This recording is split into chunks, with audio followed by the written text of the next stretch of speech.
So today I want to go over the properties of matter. So what are the properties of matter? So you can have physical properties or you can have chemical properties.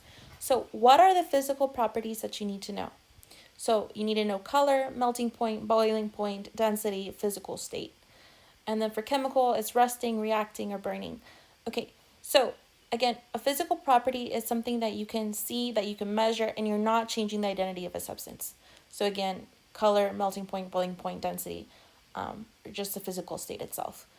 Again, a chemical property is when you see a chemical change or a chemical process happen. So that would be rusting, reacting, or burning.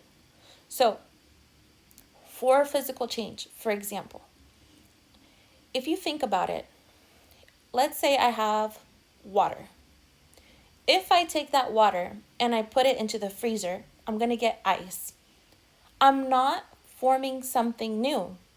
That ice is still water, okay?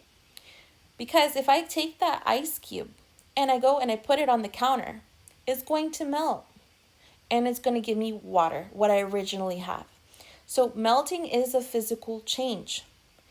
Same thing, if I put water, right, over a stove, in a pot over the stove, right? The water is going to heat up and you're going to have water vapor, right? That's water. So I'm not making something new. The original substance is still there. And that's something that I want to emphasize. When you have a physical change, you're not changing the substance. The substance is still going to be water at the end of the day. Like I gave you an example. Ice is water. Steam, water vapor is water. Liquid water is water. So again, you're not changing it. Chemical change, on the other hand, the substance, the original thing that you had is gone. So let me give you some examples of that. If I take paper, if I take all the homework that I have worked on and I go and I'm tired of it and I want to burn it and I go and I put it on a fire, it's going to become ash. There's no way I can get that homework or that paper back. It's gone. It's done for. So again, the original substance is gone. If, for example, I don't know if you've seen those old pennies from back in the day, but sometimes the pennies are so old that they start getting green. They start turning green. And that green is because of its rusting, okay? So again, that would be chemical. So rusting, reacting, burning, those are chemical properties, okay? And again, it's not going to be the same as it was as before.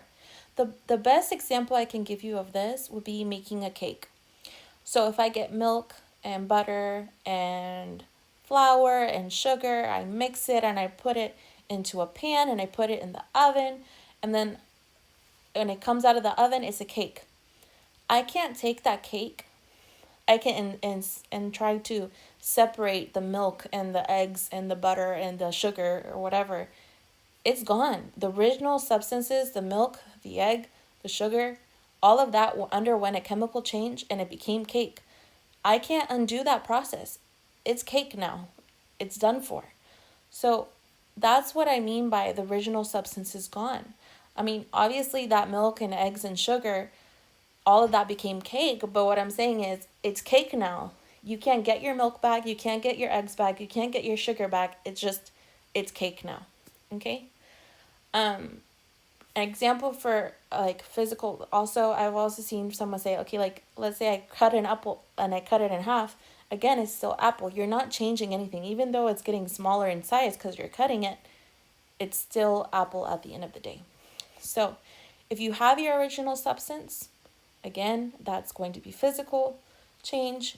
If you do not have the original substance anymore, that's going to be a chemical change. And again, for chemical properties, that's rusting, reacting, and burning. And for physical properties, that's color, melting point, boiling point, density, and physical state. I hope you enjoyed this video. If you did, please follow, like, share, and thanks again for watching.